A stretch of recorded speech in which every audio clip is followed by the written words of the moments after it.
Anyone in here?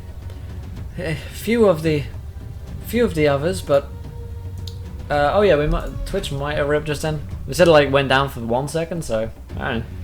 Should be back up again. If it's not, then I can just try turning it off and on again.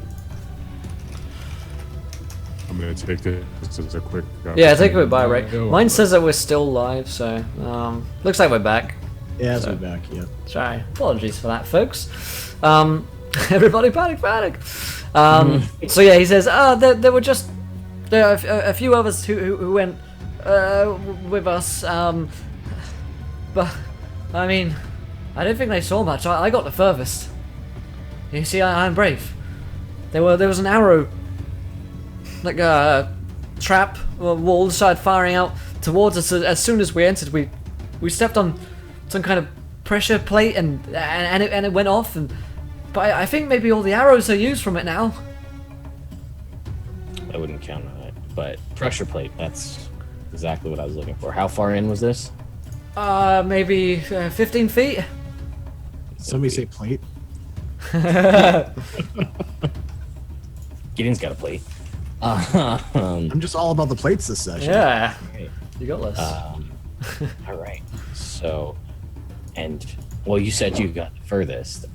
What else did you see? Because you said there was one trap, but there was more. With the first, you were the only one who saw it because you only saw the outside one, and people countered other traps.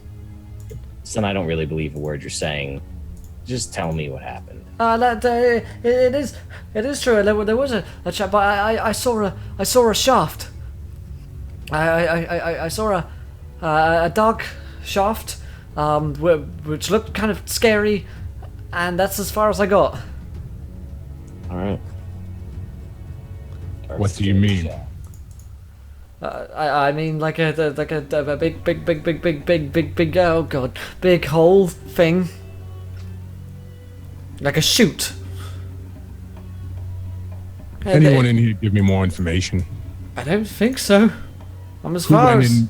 Is anyone in here go in beside you? Yeah, but they didn't. They sent me in first.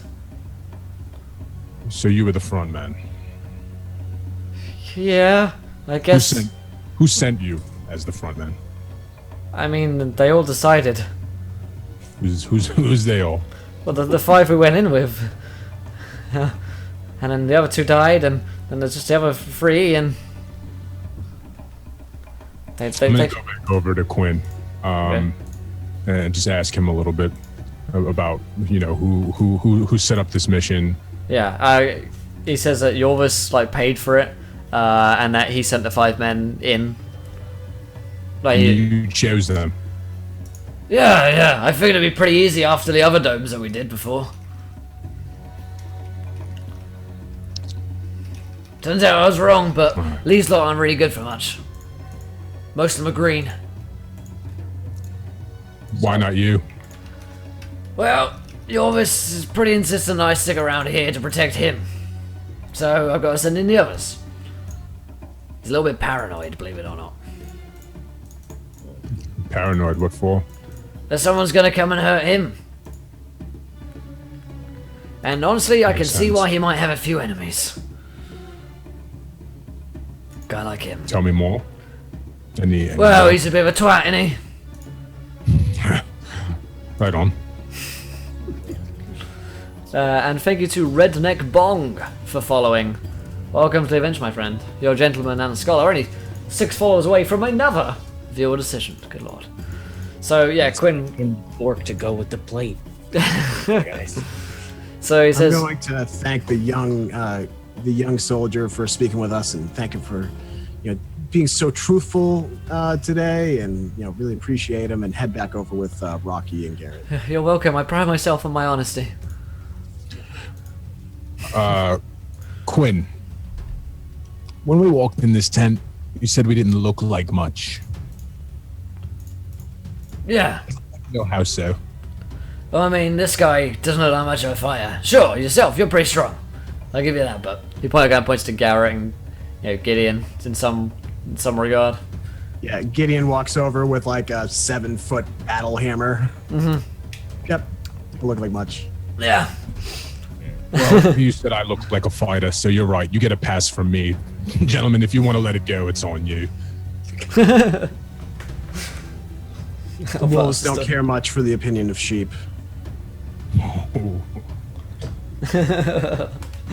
So, are you guys heading back out of the tent? Where are you going? There's also a couple of other folks around the campsite if you want to talk to them. There was Lady Gill, as well as Latrado, who's apparently the kind of elf who knows about magic. So they are possible folks to chat to. Thanks to Logan for the host. What's up, my man? I kind of want to see. So far, I'm not liking the people that I've met in this part of the camp, but I want to find like a soldier or someone. There's just to look around to see if there's anyone that looks like they'd be worthwhile like training with. As a matter of fact, you know what, Gideon? I think Gideon and I could probably get in some good workouts here if he'd be down. I just want to spar something or someone. I'm gonna have to pass, friend. All right, understood. I look around. I just look around the tent in which we are now to see if there's anyone. There's a big, rather kind of Titanic guy, rippling muscle, no shirt on, kind of. He's just like destroying protein right now. He's got 5 eggs. He's blended them with 10 rashers of bacon and into a shake, and he's like pouring it over his body. That's one way to take your protein shake. I take it from my skin. Osmosis. Osmosis. It's gonna be all the rage in years. It really will, yeah. So yeah, he looks like the strongest guy around. I walk up to him. Do you recommend this technique? I do. You up for a little competition? Who can get more egg on their body quickest? Right on. Right on. Smashing eggs against myself.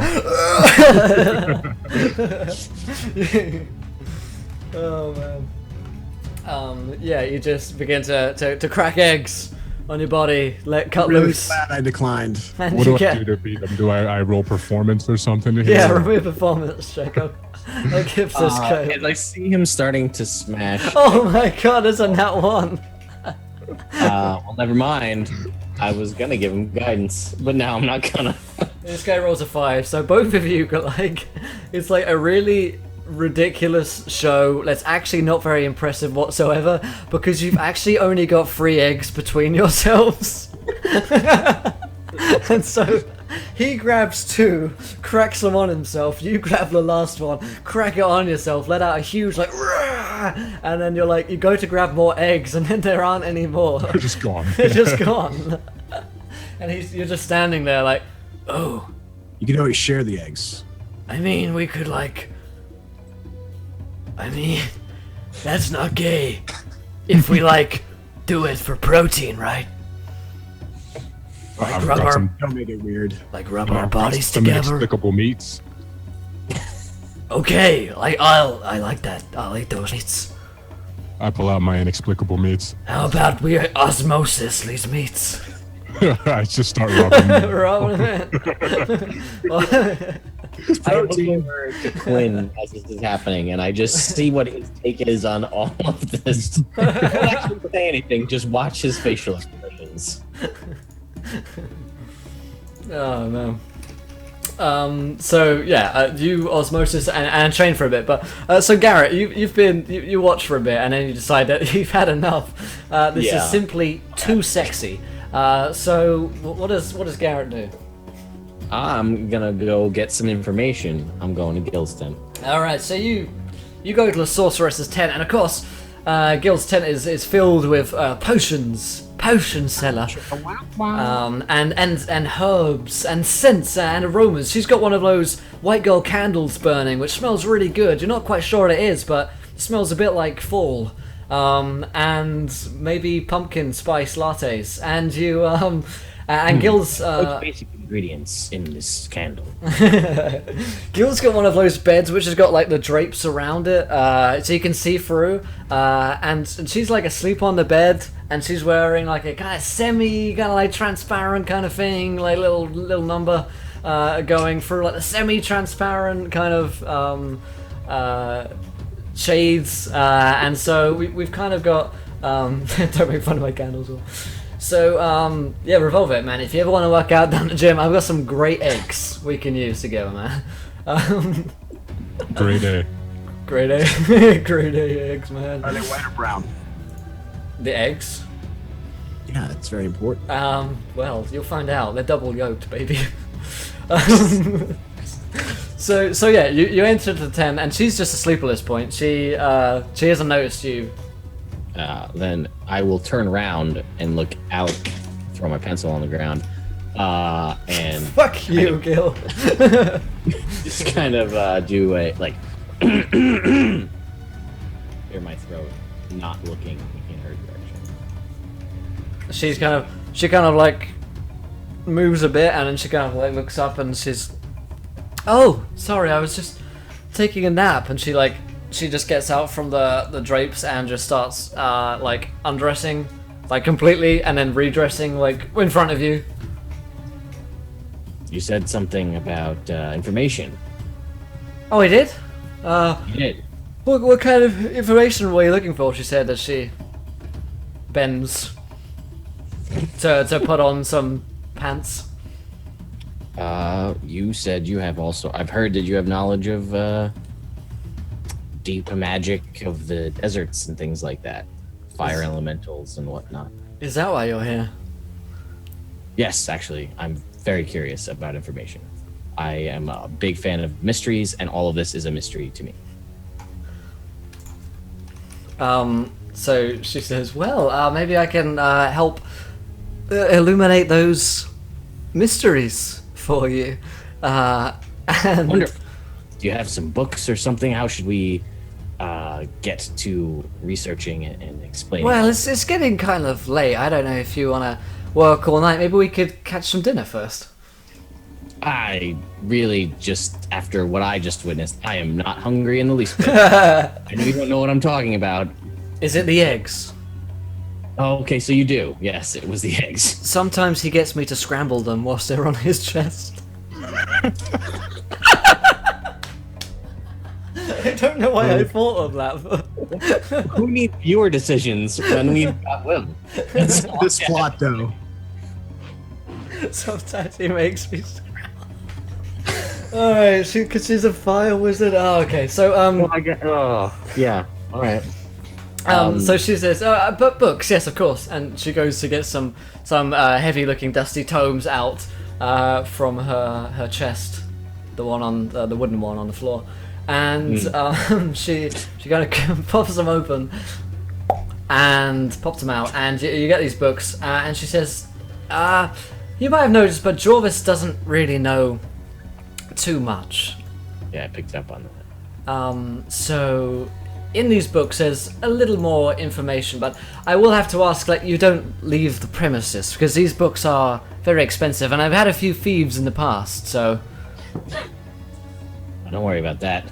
Knowledge for knowledge's sake, that's what I'm all about. Exactly, so you can just read on the bed if you want. I mean, the lighting is better over here. I can bring the light over there, and she kind of like lights she casts light on the bed. Alright, then I will take the book and go and walk over and sit on the bed. It's a low blue light. It's kind of that's not really conducive. I'm gonna take out and like light my lantern and like goes to the bed so I can. That's much better. And, just focus on the books because Garrett. Yes.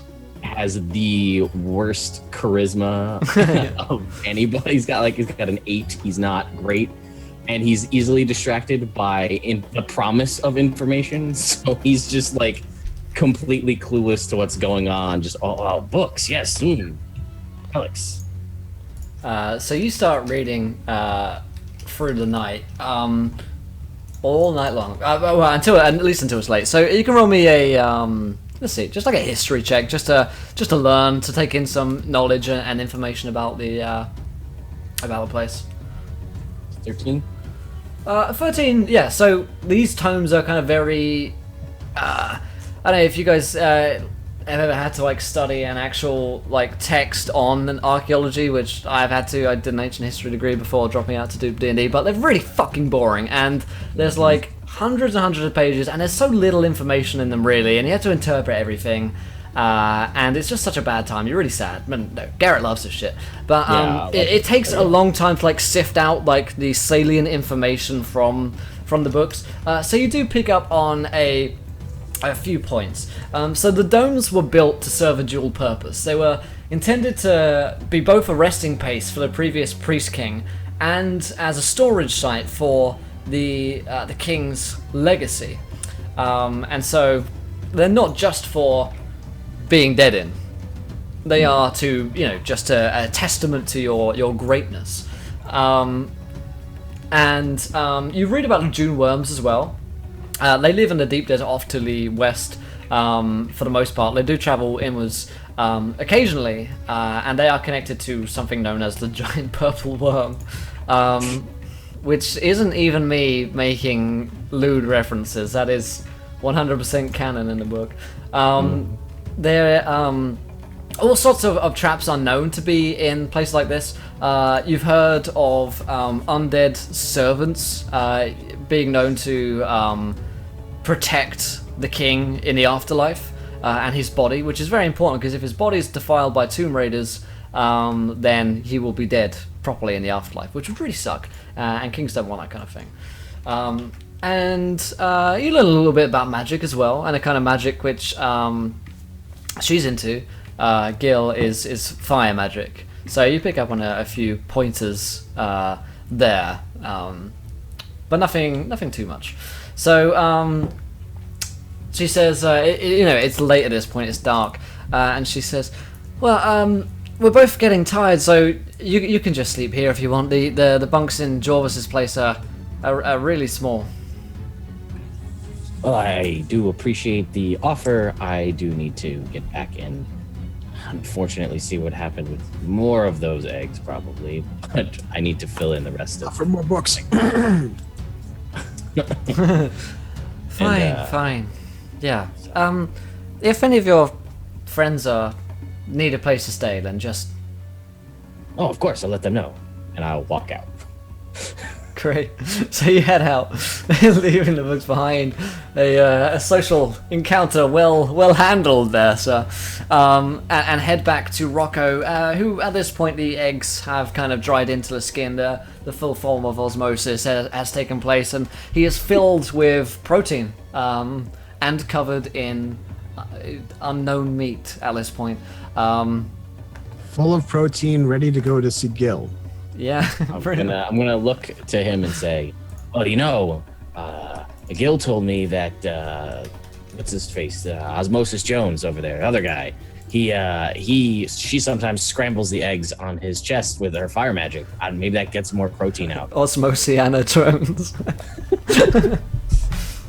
I hear that and I just start rummaging through everything that I can to find some eggs.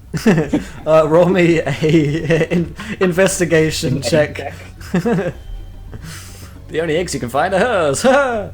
A 9. You find one kind of like dirty looking old egg, a bit smelly. I tell Osmosis, come on. Tell Osmosis. That's now his name. Everyone just calls him Ozzy. So Ozzy comes with you and he's like, Gil's pretty cool. She sometimes like fries them if I can find any oil. Hey, do you have any baby oil? The only thing that I have juicy is the tangerine. That could No do. baby oil. I tell you what, dude, you take this one alone. Get the tangerine, pour it over, and just tell her to fry it. Man, that's some good protein right there, man. I do it. I do as he says. so Osmosis stays. Osmosis Jones stays back in the barracks, and we see Rocco just running off to the tent of Gil's, and Gil It's still up. She's kind of doing a bit of reading herself as you kind of run in. She's, hey. I heard you know how to handle an egg. Yes, I suppose I do. I'm just picturing Rocco. How do you like them done? Well, and I just start squirting the tangerine juice on my chest, getting it ready. So I think that's where we fade to black on that scene. It was everything I Part thought where it could be. Encounter Roleplay talks about how great the domes on color that you can get. If you want an experience just like this, guys, you go and click on this link for me. Domes of Ishaq-Zahur on Kickstarter right now. The only place you can watch Domes is here, and it's only to do with tangerines and eggs. Rotten eggs at this Rotten point. eggs, yeah. So you slap a rotten egg It was on. everything that I thought it could be. Yeah, this is more than I ever hoped it could. You get, I just imagine a scene, like the last tableau as it fades to black, is the 2 tangerines, one in each hand, as you just kind of like squeeze them out. And so, yeah, so I guess we'll go to the the next morning, I suppose. And yeah, so, let's see then. So, Gideon, you awaken. We'll say that you slept in Jorbs' place because I don't imagine that you joined in on the egg situation. So, Not in on the shenanigans. no. So you you waking up. Jorbus is getting ready. He's excited about the day. Oh, can't wait for you guys to get off here. And Garrett is there as well. A few moments later, whilst Jorbus is fixing you breakfast, breakfast actually walks in the form of Rocco, who is still, kind of caked in the egg, the tangerine juice. He's actually got quite a heady aroma about him. A couple of rashers of bacon have found their way onto his body just to cover his nipples for the sake of younger watchers. The X's, you have to be Yeah, PG. they are X's over the nipples. X's over each. In rashes, yeah. And then the kind of yolks of eggs just in between them. Rocco strides back in. Osmosis kind of comes over and he's like, "Hey man, pretty good night." It was excellent.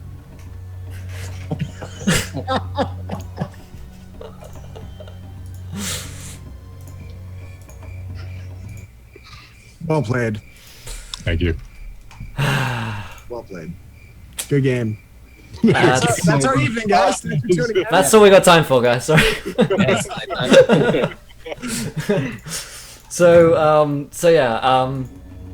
Moving swiftly onwards, Yorvis says, "Well, if you're all ready to go this morning after you've had some lunch, we seem to be all out of eggs for some reason, but I've got some other foods around, and you can go forward to like a satellite campsite and go into the dome."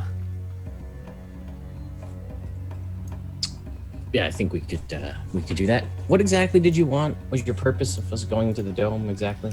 Well, I wanted to go inside and, well, honestly, find the goods, the treasures from the Priest Kings. Anything in particular? He rattles off a bunch of useless information about things that they could have, but he doesn't really know. Basically, the job is to get in there and find out what is valuable, and then kind of take it from there. Gotcha. Yeah. Rocco, could you please go clean yourself up? Just kind of start.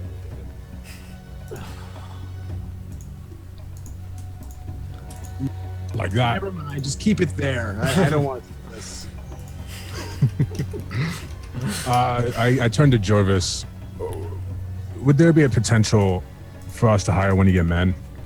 I mean, I suppose that you'd have to contract them out yourselves if you wanted to do that. All right.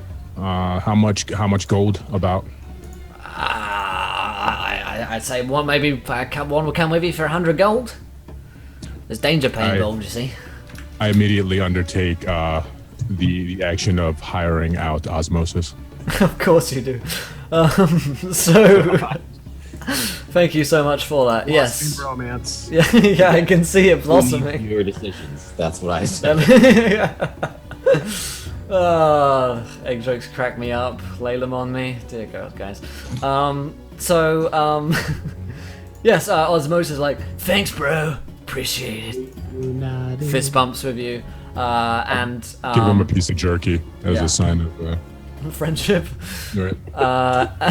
And you guys are ready to head off towards the first dome. So, Jorvis kind of ships you off towards the satellite campsite, which is only a few hours walk towards this morning. Seeing as the morning, it's actually not as hot as it could be, which is quite nice. Let me see here. Yeah, so you come in up towards this satellite campsite, which is only a couple of collection of tents really, and a couple of guards around here. Directly out here, you see there are 3 domes immediately visible, who just kind of rising out the ground. The first lies before you, immediately kind of center. Which looks like they've been working on before. This is the dome which they've previously entered. Although there are 2 other domes which are enterable if you so desire to do so. Although Jorvis has strongly advised that you take the first one first, seeing as they think it's the oldest one, and so in theory doing the oldest one first is best. Archaeology things, who knows. There's a couple of supplies, like any mundane supplies that you need here, you can pick up at a satellite campsite. It's basically just a place for you to stay and rest when you come out from a dome, and so you can take like a rest when you come out, that kind of thing. And so the first dome lies before you. There's an entrance, kind of like hall, which you see. You come close to it. It gets dark inside, and you see these plates along the floor. And you see dried blood from where several of the other expeditioners were killed. And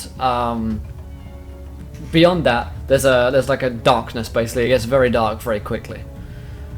That's all you guys really see before you in this first time. This is extreme. Good lord, guys. Good lord. Also, I remind you folks, if you want a viewer decision, because we've been talking about them, 6 followers, 5 retweets, 2 subscribers. Those are the things that we need to do. I'll drop a tweet for you guys. If you haven't followed, we have 5 nights a week, 10 shows a week. And this week we've got loads more shows actually. We're doing this game every day up until Thursday at 7 PM. So you can see us again tomorrow doing this. That's what you guys see before you. Who is doing what? Obviously Osmosis Jones is like, do you want me to go in, bro? I can take him. Can we do like a Rochambeau to see which of us is going to charge in first? All right. Let them start Rochambeauing. I have an action when they start Rochambeauing. Okay, so they start Rochambeauing. Okay. Is that rock paper scissors? Yeah. Okay. There are other ways of taking it, but it's typically because we can play rock paper scissors if you want, Claude. Okay. All right, let's do it. I'm going to just take my shield off and just walk in when they're Rochambeauing. Okay, so all right, you ready, Claude? You ready to do this? Okay. I'm so ready. I've been waiting for this moment my whole life. Oh my god. 3, 2, 1, go. Fuck. Yeah. Alright. 3, 2, 1, go. Fuck. And he just runs inside. He just tears past Rocco. No. I was doing it to win. I'm throwing. So you both run in. so the both of you just charge in past Gideon, who's like already arm skipping. who's already walking in with his shield out. And they just kind of charge past you, Gideon. Do you react in any ways to that? I shake my head. So they run in immediately into the darkness. Can you roll me a dex saving throw, please, Rocco? I gotta roll this for Osmosis Jones here as well. Who got a 17, the perfect number. There you go. What a gentleman. He's got this. That's why he was hired. So that's a 19. Nice. So you managed to dodge a hail of incoming arrows, like whistle past you through basically blind egg and a mixture of caked egg batter on your bodies, which deflect the arrows. Obviously, it's +7 to your armor class. Can I roll something extra to have it get caught right in the egg portion? Yeah, You can roll me, I don't know, a Constitution saving throw. I suppose. Make me an egg save. Make me an egg save, sir. So yeah, sure. And an egg gets stuck. No, an egg gets stuck. An arrow gets stuck in your egg. Bro. Whoa, dude, that is radical. And then Chest bumps. And then like it chest bumps the arrow into your body. Oh man, so you're actually like as his chest bumps you, kind of it goes in. You take 5 damage from the arrow going into you. Worth it. But the arrow hail has stopped, and you're standing at the end. Oh man, these fucking puns. You're standing at the end of the hallway, and there are there is a dark chute or shaft leading downwards into darkness. Looks like the only way to go. But it's totally dark, right? It is pretty dark. Can I see at this point, or is there like some low field of vision? I mean, do you? If you have dark vision, then yes. But if you don't, then then you need some kind of light source in here. When he approaches the chute, have me and Garrett actually caught up to the arrow trap? I never went in. I'm still picking up supplies. Yeah.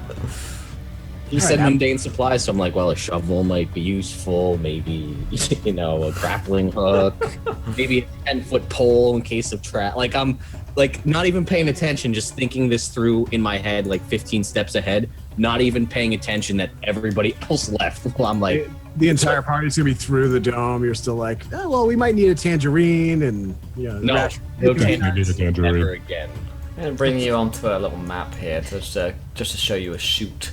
Just to show you a nice little big hole that you guys are looking. You see that? I don't know. Let me bring your characters in like that. Let's bring you in. Like so. I don't know if you guys see that or not. Yeah. Cool. So the arrow trap has already been triggered. There's no arrows left when I come It looks in. like it's been kind of emptied. Excellent. I'll have made my way in after.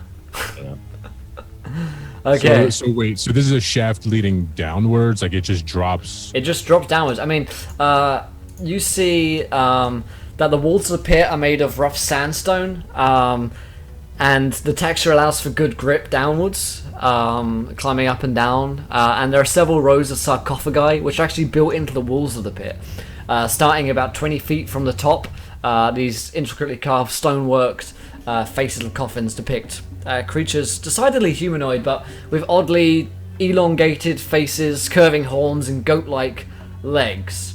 And they're about 9 feet tall from head to toe.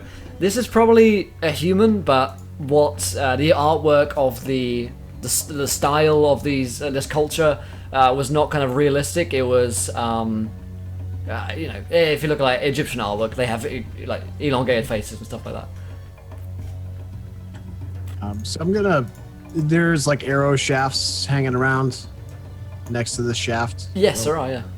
I'll pick up an arrow shaft and kind of drop it down. See how long of a drop it is. Yeah. You let me actually see how actually long down it is. Let's see. Yeah, it's roughly 60 feet deep. And looks like 20 feet wide. And I do have dark vision. You do. That is nice. I mean, you basically see what I just described to you, land like the rows of sarcophagi down, and then there's some kind. You can, I guess, with dark vision, you can just about see the floor. Yeah. And were there handholds or anything in the? Yeah, I mean the sarcophagi would work as handholds, and the texture of like the rough-hewn stone makes it climbable. Okay, so I'm gonna start climbing down. Athletics. Yeah, perfect. Cool. They're excruciating. Oh man. Ah, dear, oh dear, oh dear. Shout out your rolls, because I'm tabbing in and out of different things. I guess I'm just gonna be the first. It's 12. 12, nice. So you start making your way down without too much trouble. It's taking you a little while because you're one of the, you got a big hammer on your back. You're carrying a fair amount of equipment, so it's not the easiest journey downwards, but you're starting to make the descent. We'll say you're like 20 feet down. What are the rest of you guys doing? I've got rope and like a climber's kit, so I'm gonna start going down and putting, handholds to tie a rope through so we don't. The actual pittance. Yes, I have them. That's part of the burglar's kit. Comes with being a rogue. So I'm gonna slowly work my way down doing that methodically, as I do everything in my life. Of course. So you start methodically. There's a perfect point for like a rope spike to kind of nail in and drive home and start kind of scurrying down. What about yourself and osmosis, Rocco? For the sake of this, you can control what osmosis gets up to. All right, I'd assume that in my explorer's pack, I'm not exactly 100% familiar, but I would have some kind of like torch thing or something that I could like light up. Yes, yeah. Yeah. All right, so I'm gonna light up whatever that is, and I guess get him to. You can just follow me down. Sure. Okay. All right, I'll follow you down then. Nice.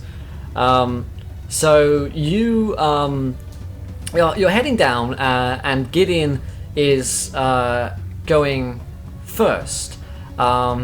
And as Gideon gets down, around 30 or so feet, there's a sudden movement of stone happen as a huge slab just moves across the chute, cutting off just above Gideon. He has to like duck to avoid a huge slab of stone cracking into his head and cutting you guys off who are on top. So if we're looking at a chute like this, like a shaft, Gideon's down here, there's a stone slab in between, and you guys are up here. And it just kind of like pulls itself across. And it's covering the entirety? Covering the entire kind of entrance way down. And Gideon is cut off alone, 30 feet down a shaft. I'll keep climbing down. Sure, I imagine there might be some... So was there a trigger of some sort? Did I hit a handhold that kind of shifted it all, or? You don't know. It could even be magically triggered. Hey, and thanks to Spartans for subscribing. Thank you, my friend. Appreciate 2 months. Keep the show going. Thanks, my friend. Appreciate it. So yeah, you've no idea. Physically that I noticed. It didn't seem like there was you like pulled an accidental lever and it kind of triggered. So that's cut you off from here. And you start to hear these sounds. You hear these kind of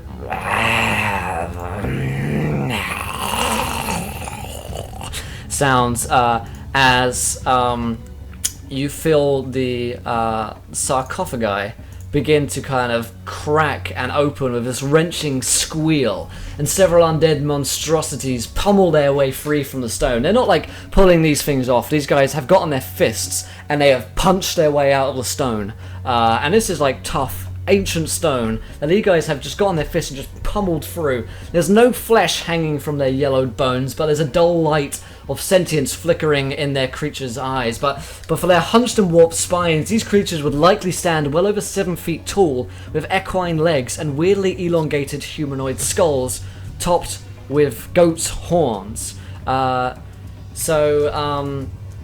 kind ancestors. They begin to dart towards you. And thank you to Gunnit for following. Welcome to the adventure, my friend. You're a gentleman. And a skull. I need to add toothless. So, Uncle Denny, is that you?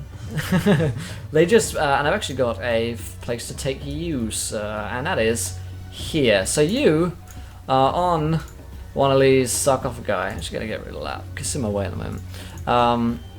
Yeah, you are just kind of partway down, maybe like 30 feet down.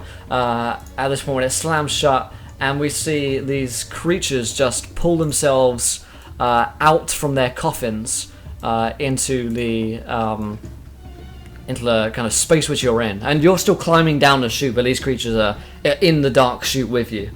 So you said that well, obviously I have dark vision. I saw the glint of some semi-sentience in their eyes. Yeah. Do I recognize a look of them recognizing me and being able to see me in the dark? Definitely. Okay. So they're already aware of me. And there's one right next to me. Indeed, yeah. It's about a 30 foot In drop fact, down from here. Yes, you're about a 30-foot free drop down. There's actually a fourth one which pulls itself out from here, and to briefly cut away from you, something similar begins to happen to these guys in the chute here, as 3 of them kind of pull themselves out of sarcophagi and pummel their way out, basically, and come towards you. Also, yes, thank you to Garen for following. Welcome, my friendly adventure. You're a gentleman and a scholar. So you've got 4 on you, Gideon, down here in the chute, and then there are 3 on these guys. Fair odds. Fair odds. Fair odds. So, what do you? I guess we should roll some initiative for this. That would make a lot of sense. So we get some turn orders going. So if you could all roll me some initiative, I'd appreciate it. And just shout out your rolls when you get them. 29. 21. Nice. Let me get this here. Okay. My notepad of doom. So, Rocco, what did you get? An 8. An 8. Gideon, you got a 9. Huzzah. And our friend Garrett on a 21. So these guys are going after Garrett. So the turn order is these skeleton creatures. We don't really have a name for them other than skeletons, although they are not your traditional skeletons. And actually, as a point for this module as a whole, some of the creatures in this are some of the coolest creatures I've encountered. They sound really fucking cool. Like the idea that these guys fucking pummel their way out of sarcophagi whilst the shoot is in. I love it. So check that out there. But yeah, so turn order is Garrett, skeletons, Gideon, and Rocco. So Garrett, you're trapped in the top half of the chute with 3 of these feral creatures coming towards you, and your friend below, Gideon, is trapped off by the huge slab of stone in your way. Just to throw it out there, what about Ozzy? Is he on Rocco's turn? Oh yeah, we'll do Ozzy and Rocky's turn. That's a good point. I will forget, boys. Cool. We'll put him on a 7. What I'm gonna do is I'm gonna use my action. I'm gonna cast Bless on myself, Ozzy, and Rocco. So we've got a D4 on our attack rolls and saving throws. Nice. And then I'm gonna try to use Cunning Action to hide from these guys. Yeah, I guess we'll give it a shot. So you want to roll a stealth check? Yeah, stealth check here in the dark was my bonus action. Nice. Cool. 14. God, I can't roll for crap. 14. All right, I will roll a perception in a second. Because they're gonna look for you. They know that you're here. So if you're gonna join as a player, so we just get the player's perspective, which would be kind of nice. So Hey, Will, before we move forward in combat, I'm kind of envisioning, these sarcophagus, they were being busted open by fists. I heard that. I continue my climb down. Yes. I just want to, before you start attacking me, I'm kind of envisioning this more as a race. I'm trying to race them. Go and jump down, yeah. Okay, that is perfect. Let me get rid of this one. All right, I'll get the thingy up in a second. Yeah, so no, I totally get you. So it is their turn. We're gonna go with the chute here first of all. The upper chute where our 2 characters, Garrett and Rocco, hide. Let me just bring this map up. There we go. Oh, wrong one. There we go. So Sorry, what were the saves again, really quickly? Sorry, what was what? From the blessing, it's a plus a D4 to all your attack rolls and a D4 to all your saving throws. Nice. So you can add that whenever you roll a save or an attack, just add an extra D4 to that number. And how long does that last? Concentration for a minute. So okay. If they knock me out of it. But. Cool.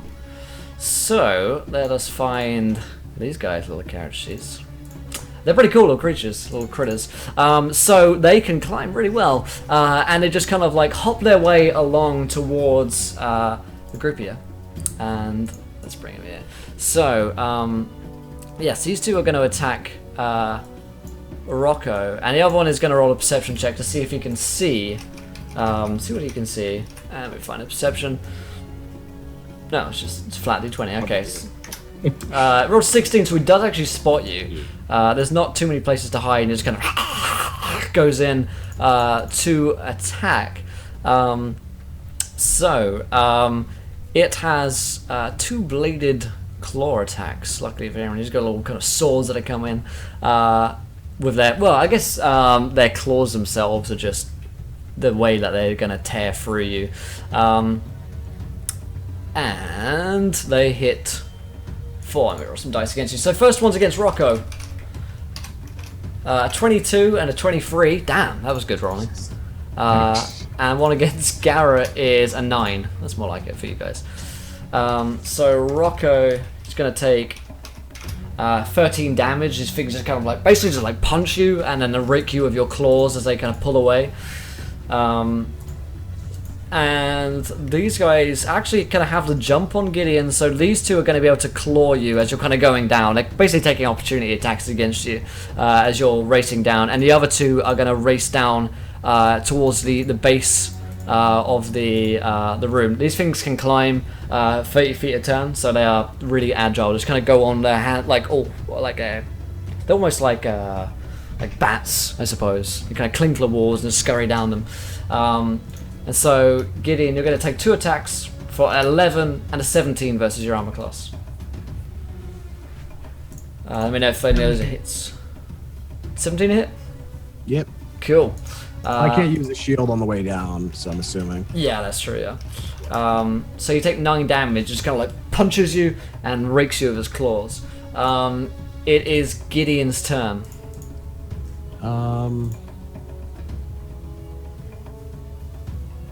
Okay.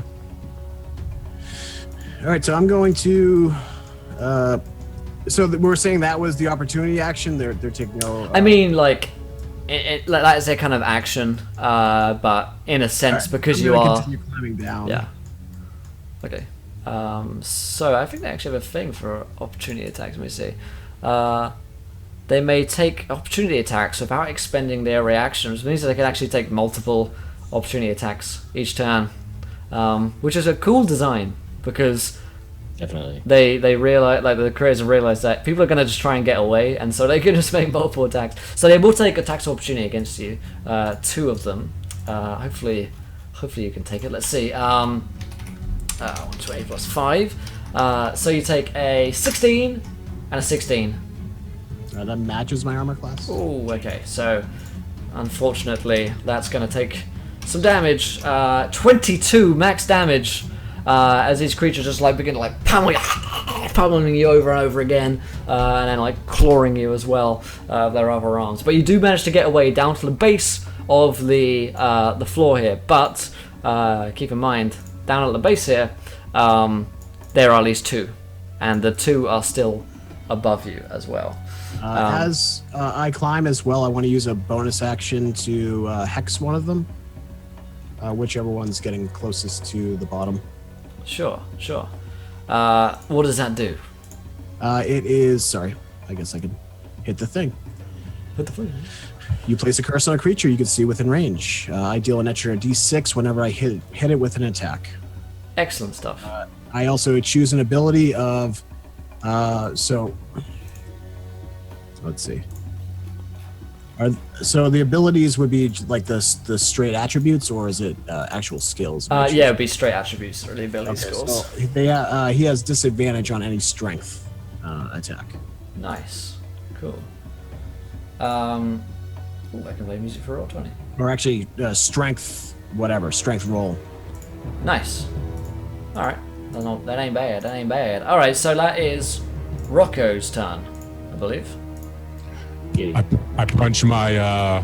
I've got the knuckles on my right hand, and I punch it into my fist. Time for fist fire.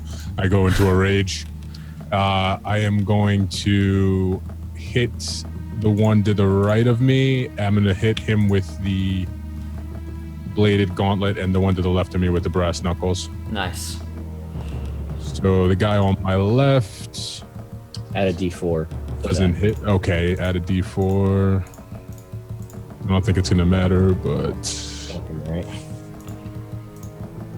Maybe they're just really bad. Actually going to bring Gideon into this room here. I'll show you guys on the map in a second. So 11. Yeah, just shout these rolls at me because I am, sorry, somewhat distracted when I'm fucking around on maps. yeah, 11 on the guy to my left. Let me check for you, sir. 11, you say. Come back here, stat block. An 11 is not a hit, unfortunately. Okay, how about a 19? A 19 is a hit. Fine hit, All right, sir. so the guy on my right takes 8. Guy on the right takes 8. Alright. Let's bring it back up. Yeah, okay. Not bad, not bad. He's taking 8. Anything else you want to do? I don't think I took the feat where, yeah, I don't think I took it where I get an extra attack as a bonus. Just keep in mind that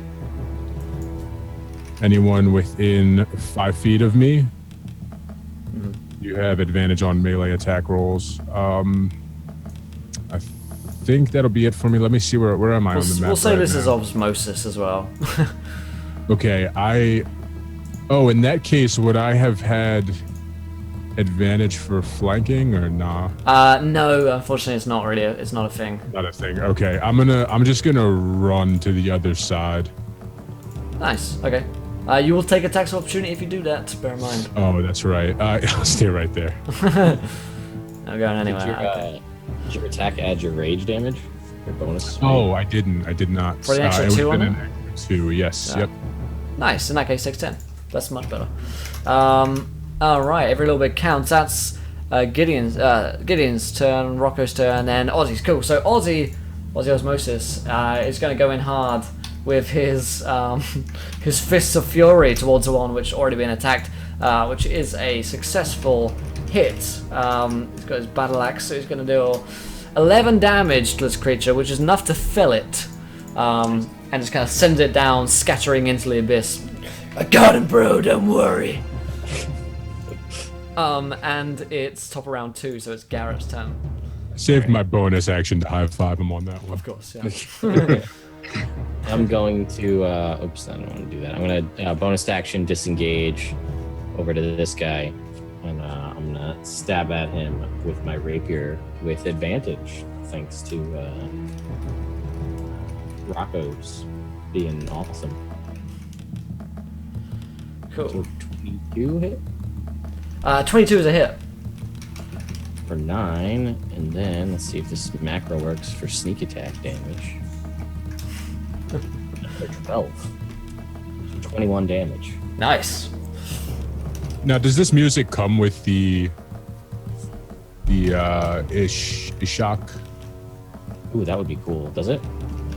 or is this your music? Yes, this music actually does. I believe it does. Yeah. I mean, I need to confirm that, but yeah, I think they did put music in there. Let me see. That's cool. That's cool. Yeah, I like it. Pretty immersive. Yeah. Cool. So, 22 is a hit. I'm done. Cool. So against this dude here, right? No, this Oh, this guy dude. over here. Yeah. Go. Nice. Not bad at all. Not bad at all. All right. So that is that. That is Garrison. Sorry. So these guys are going next. They're going to attack. I guess attack Rocco again. This guy doesn't like Rocco very much. So nat 20. Get there, Garrett. Oh man, nat 20 is also good. 16 damage. Ouch. 16 of what kind? Let's check. Yeah, because you should be able to take half of this. It is slashing. Okay. Yep. So Sweet. you're all good.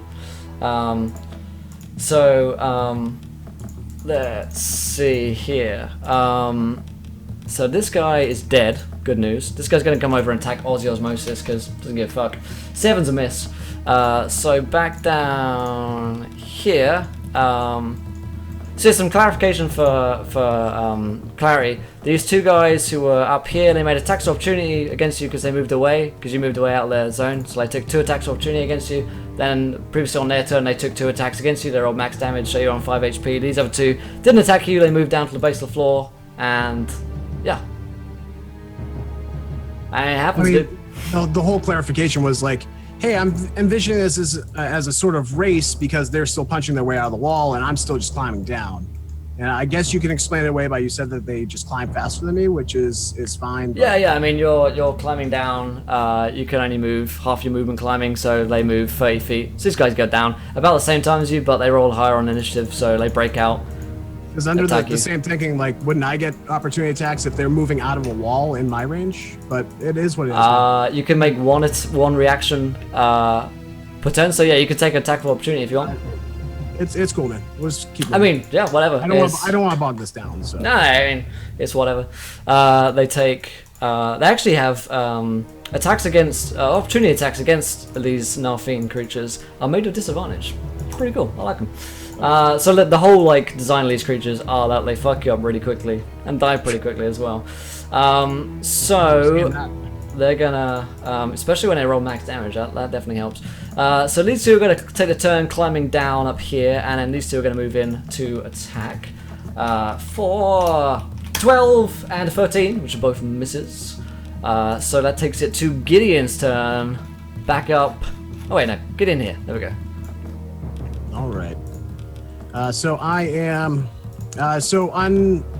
unsheathing, readying a weapon is a minor action? Free action. You draw a sword. Action.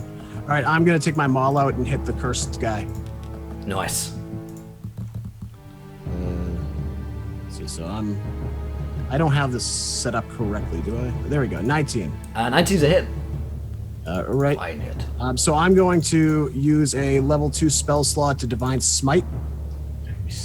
So it's an extra 3 here, and an extra D6. That didn't do the thing. Just click the maul where it says maul on the actual roll 20 there, the actual word maul, it'll roll the damage. No, it rolled the attack. 3D8. I mean, in the chat, like the roll 20 chat. 3d8. 1d6. Nice. 9 plus 4. 2d8 for the weapon damage plus 2. Okay, so And I actually get to re-roll all these 1s and 2s from great weapon fighting. nice. What's that click? How's it going, dude? A d8, 3d8s get to re-roll. 9 again. 13, 21. 21. So 21 against this guy is cursed, right? Yes. Yep. He goes down. All right, so the curse shifts to the one next to him. Sweet. The hex. Excellent stuff. So you can just go ahead and describe to us how you defeat this feral creature here. So as I drop to the floor, I kind of let my maul fall to the ground. As I hit the ground, I pick up the big heavy hammer and just kind of swipe at him. Nice. Taking his head clean off. Good stuff. Crumpling to the floor. I do love you, Spartans. Cool. That is Gideon's turn. Takes it to Rocco. Rocco the Rock. All right. Do you mind just focusing on the area that we are on? The Yeah, map of really course. There we go. Bring it back up on the stream now. Thank you. All right. I can attack and then move and then attack again, correct? Yep. All right. So I'm gonna go ahead and Well, you take a can swing move, attack, at this move. gentleman to the right of me.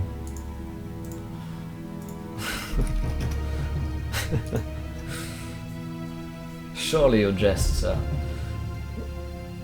Be right back. 20. Good people of Eggbert. A 20 is a hit. A fine hit, sir. Okay, and then that's 7 damage. 7 damage. Let's do it. Let's B&Q it. Let's go back up here. 7 against this guy. Nice, already taken 12, so he's looking pretty pasty, even for an undead right now. He is still alive. He is just alive. No, I did. That was 12 was just sneak attack. You were right. Yep, I I admire did that. 21 with that. You are right. In that case, you fuck him. How do you kill him? I don't know. I just jab right at him. I don't have anything cool. I just plant him right in the kisser. Pow, right in the kisser. Ah, I say it. I say that as I punch him in the mouth. right in the Pow. kisser. Osmosis just bro fist you after that one line. That's a good one. And thank you to Don't Betch Bitch. Welcome to the adventure, my friend. You're a gentleman and a scholar. Thank you for joining us today. Only a few followers up from a viewer, Cicerone. Hello. So that is you got a second attack to do if you want to move and attack or. Yeah. I'm gonna kind of kick him aside and walk over to the other guy and give him a good old. Slapping. Give him a gold egg in the face. If you don't make an egg attack this campaign, I will be disappointed, by the way. I don't have any eggs left. I'm gonna have to find some. Yeah, Hopefully you're these really guys gonna have to. Hopefully these guys lay eggs or something like that. 9 damage to him. Kill it before it lays eggs. Yes, 19 hit for 7. In this case, you've got to kill it after it lays eggs, so you've got to keep it alive for a little bit more. So he's taken 7 first damage. That one's taken, I believe. Yep. Anything else you want to do, Gideon? Rocco, rather? I just look at Osmosis. Get him, bro. I got this, bro. And Ozzy Osmosis is coming in hot for a 9, which is He's just. got a D4 on his attack. He does have a D4. Yeah, no, he won't use it. And even if he did use it, he couldn't hit anything. So I'll use my DM knowledge to save you that one. So that's Ollie's turn. Top of round 3, it's Garrett's turn. Alright. I'm gonna move over to this guy. And I'm gonna attack. Did you moved in to try to attack him, right? Yes. So Did you move yourself on the map there? Yeah, I guess. Yeah, we'll switch them around. We'll put this corpse here. Shove the body aside. Advantage, and so 21. Yeah, I mean, usually we don't have flanking advantage, but in this case, it's 3 guys surrounding. No, I forgot Osmosis had advantage too, actually. You're right. Yeah, fucking barbarian time. Osmosis should have fucked him. Let me roll again for him. 20, not 20. We'll do it. Osmosis. There we go. Ozzy bringing it in hot. So, in this case, he's gonna roll 2d10 plus 4 for 19 damage. So, Garrett, you don't even need to do anything because Osmosis realizes that he should have advantage and kills that feral creature right there with a huge swing of his fist crushing its skull. And I'll use my action to try to find a trigger too. Yeah, good idea. Roll me a quick perception check. Cause it's a little bit dark. You got some light in it. Can I try to stop him real quick? Because if he touches it and we fall, we need to be careful. I don't want to fall 30 feet though. Yeah, Yeah, I'm not Garrett- gonna touch it. I'm just looking for it. Garrett finds a red button and presses it, and you all go up. Yes, I mean, if you want to try and stop him, then Yeah, you're. I'm not gonna push it. I just want to find it.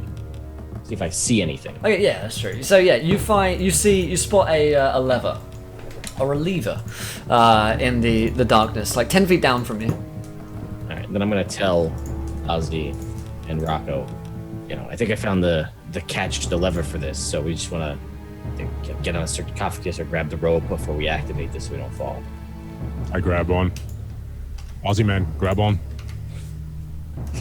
And if I can use my, I don't know, cunning action, my bonus action, I'll pull the lever. I like it.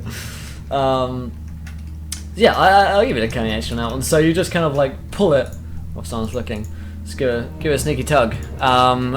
And you hear it go as the stone comes back, and you look down to where Gideon is getting donged by a couple of these creatures down here. Looks like he's fighting to his last. So that is Garrett's turn. Skillen's turn.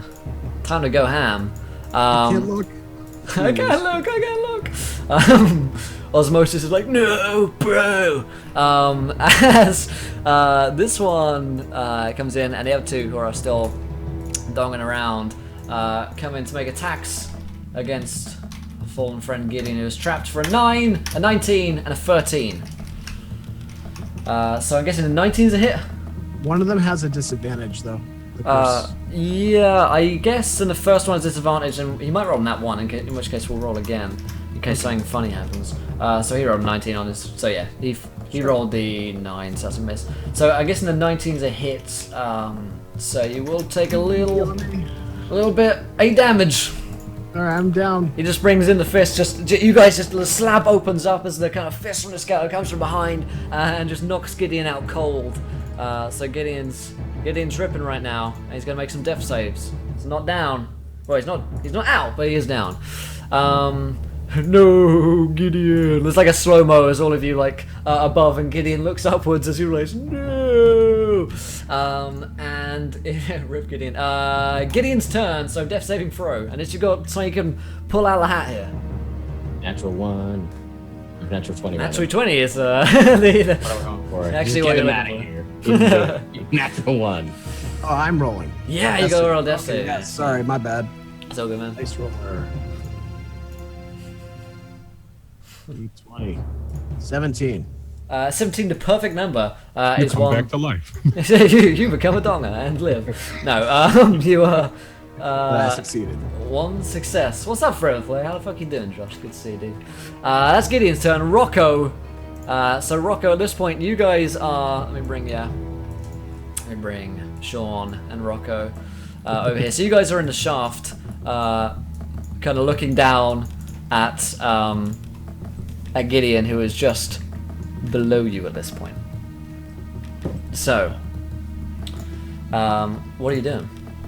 Who's up? It's Rocco's turn. All right. It's 30 feet down, right? Yep. So my 40 feet of movement would allow me to get down into one of these guys, or If would you I like need jump to- the last bit, then yeah. You could like Assassin's Creed the last bit. Jeez, I don't want to do that because I might take damage. Either way, this might be dumb. Is it possible to just dash down like right up to them and try to like distract them or something? Yeah, I mean, like, you mean just like jump down or like run down the No, wall somehow? I don't want to necessarily jump because Okay, I just can't kind of really afford to take scurry more down, damage. yeah. Yeah, right. All right, yeah. We'll say that you. Yeah. Okay. Roll me an acrobatics, because this is a feat of acrobatics going now. I mean, if only you hadn't taken that 5 arrow damage earlier, right? If only. Became cautious all of a sudden. Yeah. 9. 9. That isn't the greatest. That wasn't the best there ever was. But you start to climb down, and you just kind of. You don't land by taking damage, but you kind of get your foot stuck in one of these sarcophagus, kind of like which have been like broken open by one of these skeletons, and so your foot's kind of stuck for a bit. It takes you a few moments to get it out, so you spend your whole turn getting to the bottom of this chute here by the other skellies. So it's Ozzy's turn. Ozzy's like, no, bro, and he's gonna attempt to jump down some of the way. He's gonna scurry down a bit and then jump on a 5. So Ozzy jumps down, but it sounds pretty broken when he does that, because he's just kind of landed down by Gideon's body quite hard on one of his legs. He's like, ow, bro! That's gonna leave a bad boo-boo, bro. I know, bro, don't worry, we'll shake it out. And Rub some meat on you after. yeah, I mean like protein shakes, dude. And that's Ozzy's turn. So top of round 4, it is Garrett's turn. Well, I guess I'll start scurrying down the rope and use cunning action to dash as my bonus action Yeah. to get all the way down. All right, so you spend your turn getting down to the bottom here, right by Ozzy's broken body. And then since cunning action lets me do that as a bonus action, the dash, can I still attack? Yeah, you can. I'm gonna stab this guy because it's next to Rocco, so it's got advantage. I'm gonna soak that up as much as I can while we've got it. I like it. 26. At 26 is a fine hit, sir. Right, so Fine that's hit. 6 piercing and then 8. Oh, 8 Ooh. from the sneak attack. Ugh. Damn, Eight. that could have been enough, but not could have been. quite. You're looking at like around the 20 mark is what you're looking at for damage to kill him. And thank you to Tongue of Silver and Terry Outridi. TY, welcome. Stay avenged, my friends. You're both gentlefolk and scholar friends. That is Garrett's turn, which means that it is Skeleton's turn. My favorite turn. So there are 3 of them left. This one's going to turn on Garrett. He's like, as he comes towards you for a 7 versus your armor class. That's gonna miss. This one's going to prey on Ozzy Osmosis, who's actually prone, so he's going to get advantage. He rolls an 18 against Ozzy, which is a hit, and it's going to deal him a little bit of damage because it's a douchebag like that, you know. These undead guys are. Deals Ozzy 8. Go up to there we go. 8 damage. As on top of the kind of falling damage which Ozzy's previously undertaken. And the other skeleton here is going to move in to attack our fighter friend here for a 15 versus your armor class. It's Oh, yeah. I wasn't expecting that one to be a hit. You take 7 damage. yes, I do. I suppose I do. Slashing against, remember to take like 3. Okay. Because you're barbarian. You're a barbarian, sir. Hey, So, Will, yes. I'm not sure that hex has a duration of an hour. I think that's the same guy. You are right. You are right. Let's roll again. Okay. Fair. So is that on the strength, or was that just given disadvantage? It was disadvantage on any strength roll. All right. In that case, yeah. So you rolled 15 again. So no skill, but yeah. It's very helpful for you guys to track these things and remind me because I've got a million things tabbing in and out of on top of the stream. So that is Gideon's turn. Speak of the devil. So Gideon, time to roll me another death saving throw. We're 1 in the green. We're looking for 3 successes or 3 failures. That's an 11, so it's a success. Ding. So that's 2. We're on the right Nice. track here. On the right track. That's Gideon's turn. Rocco. Rocco. You pissed me off. I'm gonna take reckless attack. Ooh, hello. Reckless, bro. Do it. Let me just make sure he's. I believe in you, bro. And decide to actually gives you advantage on melee strength during this turn, but attack. Yeah, you should have if you're. Yep. Oh, baby. Oh wait. Fuck yeah. So proud of you, bro. 6 piercing damage. Man, feels bad, dude. Feels bad. But pretty good still. Pretty good. Can't hate on them crits. So. I'm gonna take another attack. Can I on take him if another he's- attack? Yeah, good idea. Let's do it. We got this. 5 bludgeoning. 5 bludgeoning. Nice. Not down, but in some pain. You see kind of writhe back. The brass knuckles coming into work. It's Ozzy's turn. Ozzy's going to strike at a creature, but he does have disadvantage because his leg is potentially broken and he's an idiot. So that's a 18, which is a hit. So Ozzy is going to swipe at him with his battle axe. It's actually 11, not +5, it's +4. So he deals 11 to this creature. Top of round 5. Man. Oh, That's- you know what? I forgot to do. I'm sorry. I keep on forgetting my +2 damage on both. That is my- cool, I'll add it on. So that's +2, so it's 13 damage that turn. Nice. So Garrett, go struggling here. It's your turn. I know. So there's 2 guys. I'll stab. Does any? I can't.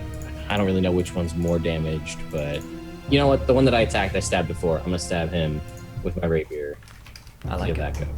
I like it. I like Or it a lot. 13, but it will have that D4 because I've been rolling it. So, A 13 is not a hit, but a 14 is a hit. oh my god. Oh, that blessing right Hit that there. magic number. Thank you, Timora, looking out for me. Got your back. Got your It's back. 9 and 9, 18 with the sneak attack, 18 damage. Nice.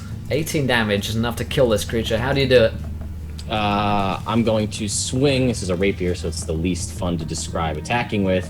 But as I swing, I want to grab some of the egg off of Rocco's chest and like swing it into his face and knock his head off with egg matter. Just Talk about egg in your face. oh, there you go. Oh boy. Oh boy. You're welcome.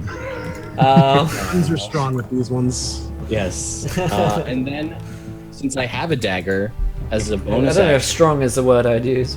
I'm gonna stab at the other guy as a bonus action with my dagger in my other hand, which Ooh. will not get sneak attack, unfortunately. But a natural 20.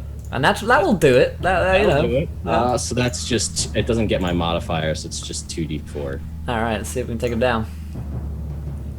4. You know what? Seeing as nat 20, you kill him.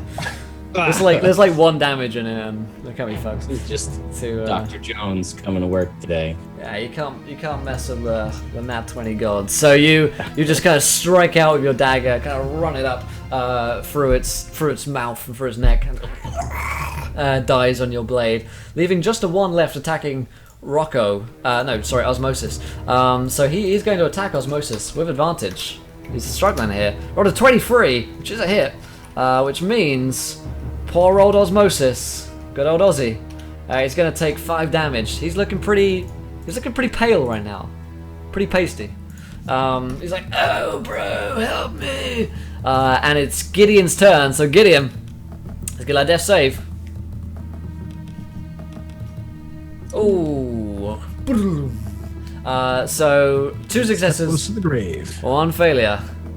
Looking a tad worse as he's lying down there on the floor, Gideon. He's bleeding out a little bit. And it's Rocco's turn.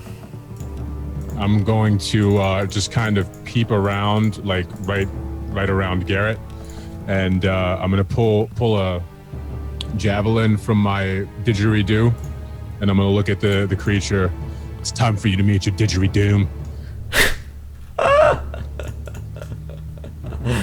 Oh man, the worst.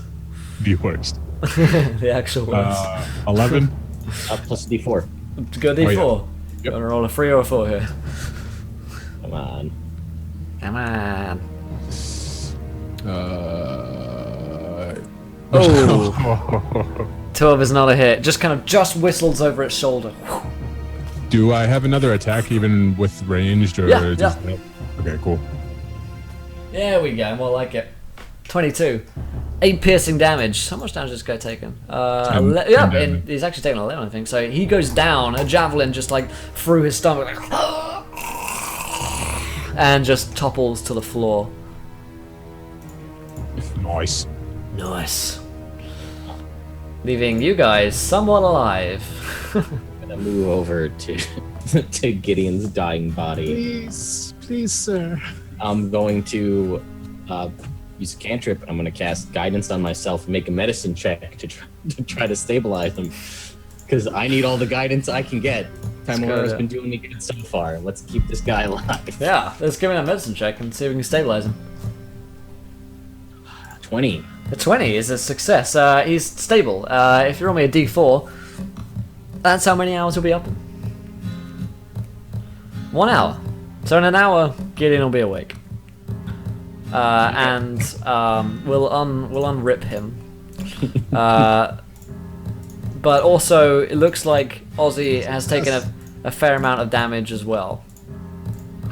And his legs. How long is a short rest usually? 15 minutes to half an hour. No, not even that. 5 to 10 minutes. Okay. How many of my hit dice? I'm sorry, I'm pretty bad with this. How many of my hit dice can I expend over? You can spend as many as you want. You just gain them back at a slow rate unless you take a full rest.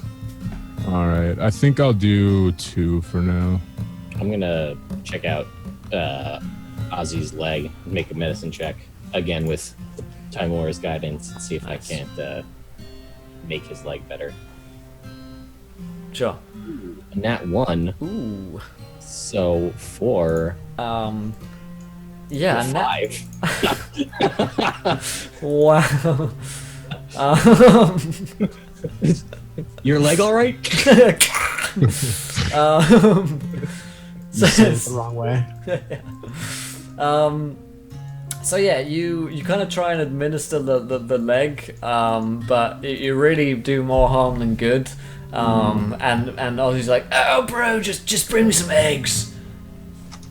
I'll be fine if you just bring me some eggs, man. All I've got left in terms of protein is inexplicable mate. I got a couple days of rations, but I don't think there's eggs in there. I mean, that could maybe do, I don't know. I hand him my inexplicable meat. He starts eating her inexplicable meat. I watch him eat my inexplicable meat.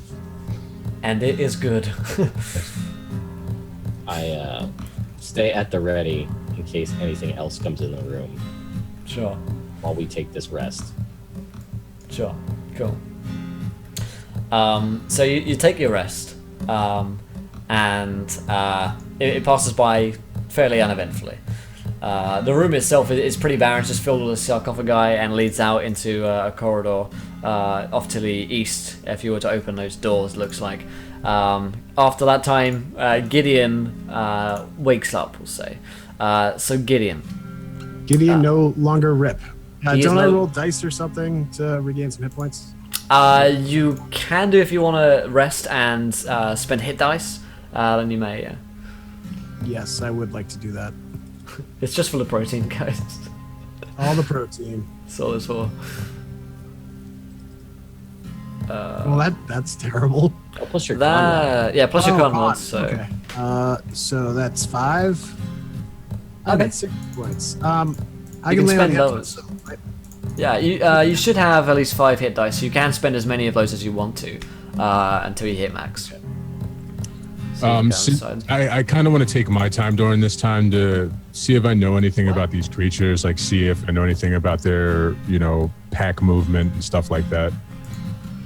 Is this Okay, real yeah. life? Did you just roll 4 ones in a row? Oh my god, that is so bad. That's Oh, I'm so sorry. It looks like Timora's on my side. look at today. all these ones, guys. I literally rolled a 2 and 4 ones. Wow. I'm gonna lay on hands myself for 25 and get actually 24 and get the roll. Is that it's that far with all those Wow, ones? that Oh is my god. bad luck. The Shaba shit in my eye. I have no hit dice and I have 1 point of lay on hands left. Wow. Save that in case one of us goes down. Yeah, that was the. Oh, like, yes, man. got 1 left. So, yeah, you guys kind of recover for a moment and deal with the situation which you've found yourselves in. The chute above is still traversable if you wanted to go up and long rest back at the satellite camp. That's something you could do. You'd have to climb back up again, potentially risk more creatures coming out. It looks like you dealt with most of them in this room and this area, however. Or you could just long rest in here if you were willing to spend 4 to 6 hours resting. Or actually 6 to 8 unless you're an elf. I'm actually completely fine. But if you guys want to rest, I understand why. Would we count the hour that we've been kind of resting already? Already an hour in? Yeah, I suppose, yeah. Yeah, sure. I would like to rest. Okay. Alright, I'm gonna take time over this to slowly recheck Ozzy's leg more, not as hastily this time. See if I Okay. can get it. So, yeah, you really his leg. He's like, bro, I don't know if you should look at that. I don't think you're like trained or anything. So, One would say I'm not proficient, but right. take a look. Totally. If you want. It's cool with me. I guess, I mean, I can like basically take any pain. So, Basically Make invincible. another natural one. Fuck me. You Wait. you destroy. What does guidance even do? You Add destroy. the D4 to your skill check rolls. I have I never did a 4 and a seen 1, and then a 4 and a 1. like the same amount of ones in a row coming up over Okay. and over and over. So Even possible. Okay. alright, so there you go. We've broken the luck, but when it's an actual roll, then that'll be a 1 again. But you try and fix a leg, and you hear this, and you hear this. Oh, bro, no! As you break his leg fully. Yeah. I'm gonna hand him like 2 torches and some rope and be like, maybe you should split this up, and I just walk away. One, your words going into this were, one would say, "I'm not proficient," cracks his leg open, walks away. So he starts like bandaging, like Maybe tourniqueting the up paladin would be better at fixing his leg. his leg up, and he's like, "Bros, I can't move, like at all." Well, can I use that one last point of lay on hands to like heal his leg, so at least he can rest with us? Yeah, sure. Okay, sure. And then we'll take our long rest, and I'll get it all back. Cool. So, it's a few hours time. You guys rest, recover. He like basically the healing powers are used for like painkiller in this sense. They don't like fix his broken leg. He needs like surgery to fix this leg. And so 6 hours later, or 5 hours later, I guess technically, you guys are kind of ready to go. You're in the right mindset again, and however, Ozzy is still completely incapable of walking whatsoever. Maybe you could we like should use that time to like get him back up the. you could totally winch him up if you wanted to. The rope is still there, which Garrett left. So I'm fine if you just Yeah, let's get him out of here. Also, Garrett gets Trorion's patron advantage on the next roll. Thanks, Trorion. Thank you. I need it. Yeah, I mean, the only way this can go wrong is double nat ones. So, yeah, you kind of winch Ozzy up. He's like, "I'll see you later, bro. I'll bring you some eggs and bacon. We'll fry them again just like we used to, bro." And he, like, fist bumps Rocco.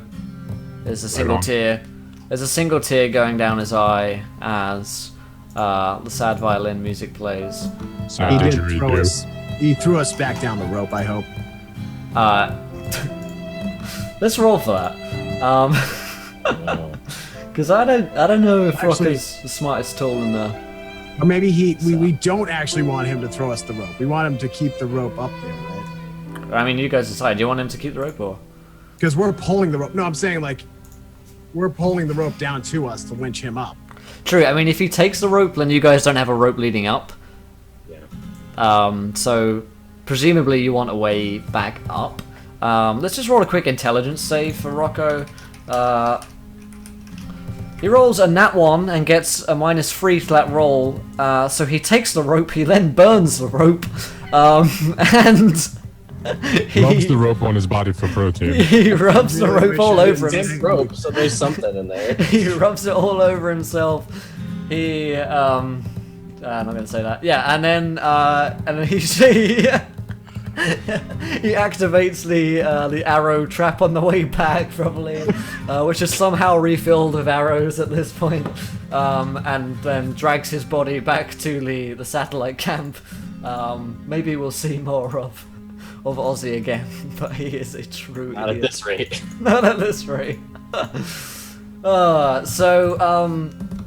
Yes, you guys are in this room down here. We are just one follower away from a viewer decision, guys. If you want to decide something which happens to these players whilst they're resting, then we don't even need to worry about it, because Zibani has followed. Welcome to the adventure, my friend. You're a gentleman and a scholar. You guys know what I mean. You guys are all excited about it. You guys get to fuck with these guys. What's better than that? So, these guys have just rested, and I'm going to give you guys a snuggy little peeky into some corridors beyond. So there's corridors beyond, and of course, there's got to be something in these corridors, because at the moment I've just got a blank corridor. How boring could that be? There must be something terrible inside, right? So, or maybe something good. Who knows? Underneath this line here in the chat, you guys are going to get your ideas together. I'm going to get a straw poll together, and you're going to vote on it. And the most popular decision from that straw poll will happen in our game. So it could be something like, there's a pit trap down into snake pits, because it had to be snakes. It could be that there's a succubus down here who's intent on frying Rocco's eggs. You guys decide. It won't work on Garrett. And those tricks won't work on me, you know. Trust me, I've tested him. So that's Ted, by the way. Not not Garrett. So Father Ted? Just for clarification, hit dice back, HP back, HP back, hit dice Rage back, points. spell slots back, rage points. rage points restored. Cool. So, you know, everyone's always like, "You pronounced my name first time." You know why? Because I'm English. We say things properly, guys. We say They things invented the language, you could say. correctly. Exactly. I mean, I would be amongst those that would say that. All right. So, what do you got? What's your guys' next move? I suppose.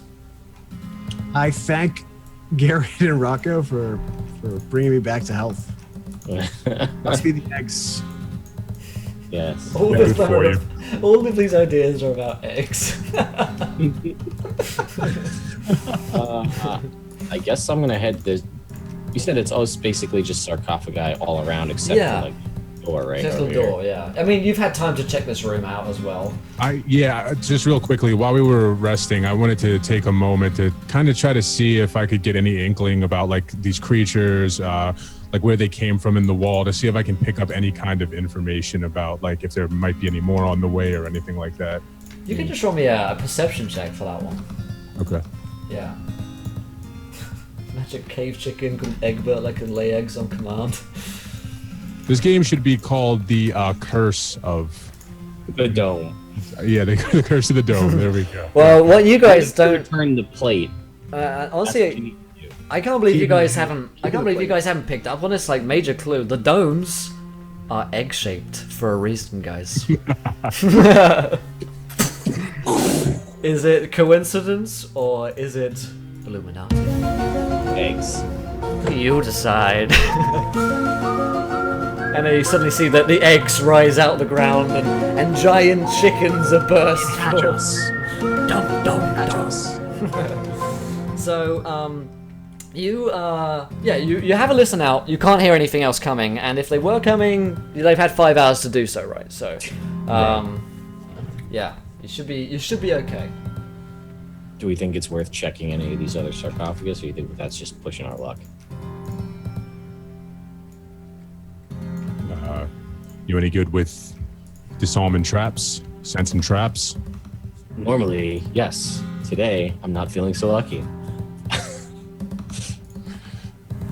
It's up to you. All right. You know what? This one sarcophagus over here. Well, I'm gonna check it. Yep. If there's anything in it. One that's over here.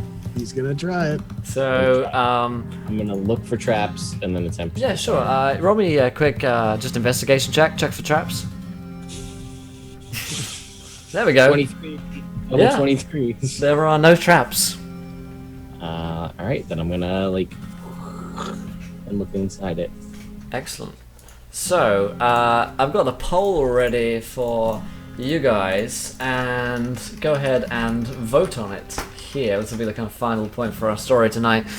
So you open up, and there's one of these dead creatures inside, the kind of elongated heads, 7 feet tall, horns, and like completely desiccated, like it's been dead for a very long time. Yeah. Still Nothing juicy. else, though. I mean, you could have a search of his body. He's still wearing like tattered clothes and stuff. If you wanted to.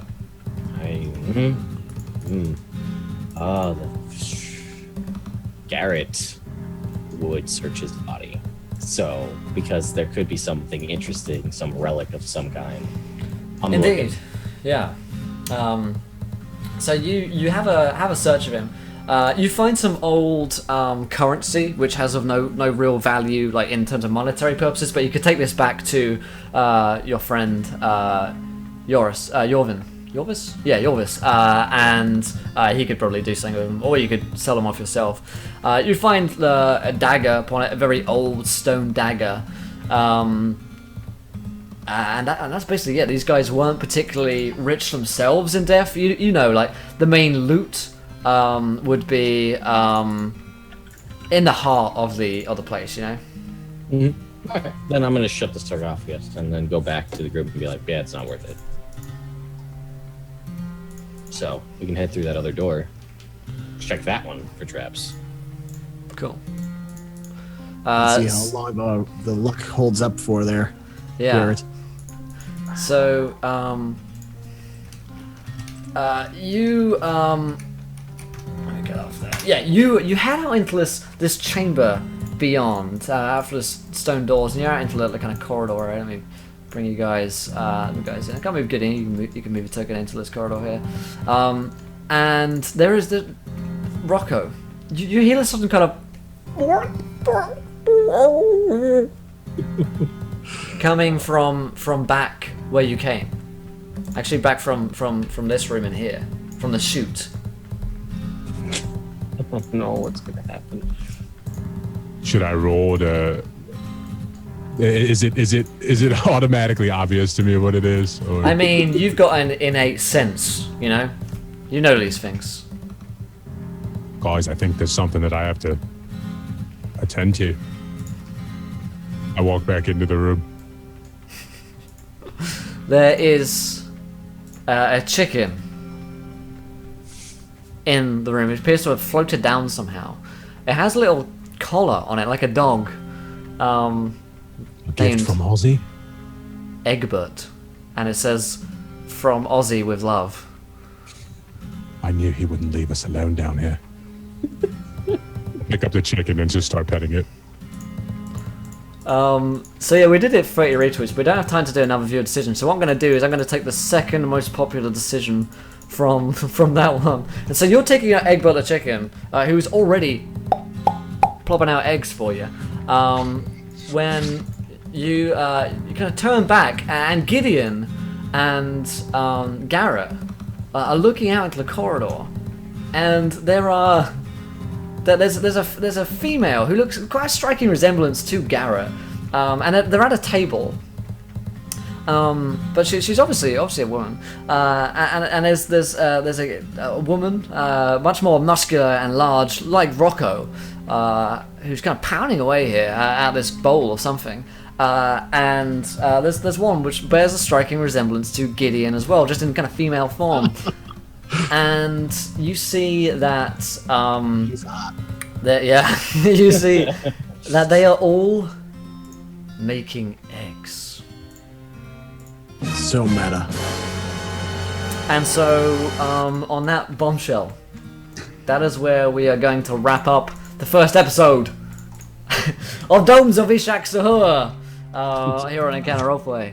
We've got to head off here in a few moments, but we're back tomorrow at the same time, 7 p.m. EST, to continue this game. So normally, these games are kind of weekly, and each week we do a game, but this week we're doing Tuesday, Wednesday, Thursday of this game. We're going to have some games next week as well, with any luck.